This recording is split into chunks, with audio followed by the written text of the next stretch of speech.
আসসালামু আলাইকুম বলে সালাম ফিরিয়ে দেখছে যেন কুকুর মাংসর হাঁড়িতে মুখ লাগিয়ে আছে। এবার বলুন তো ওই মাংস কি খাওয়া যাবে? মাংস খাওয়া যাবে না, মাংস ফেলে দিল। এরপরে কি ঘটনা ঘটে গেল? মৌলানা সাহেব নামাজ পড়ে বাড়ি এসে বেগমকে বলছে, বেগম রে তাড়াতাড়ি নিয়ে এসো, খাবার নিয়ে এসো, ক্ষুধা লেগেছে। এবার খাবার নিয়ে আসবে, ওনার স্ত্রী বলতেও পারছে না, মাংস দিতেও পারছে না।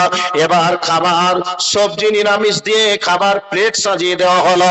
এবার মাংস আসছে না, মনে মনে রাগ বেড়ে যাচ্ছে। বেগম রে আমি 1 কিলো মাংস নিয়ে আসলাম, বড় আনন্দ করে খাবো, মাংস আমাকে না দিয়ে তুমি কাকে মাংস দিয়ে দিলে? তুমি কি তোমার বাবার বাড়িতে দিয়ে দিলে নাকি তোমার বাবা ভাই আসবে এর জন্য রেখে দিলে? মনে রাগ বেড়ে গিয়ে জিজ্ঞাসা করছে, সলিহার মা মাংস কোথায় গেল, কি হলো বলো?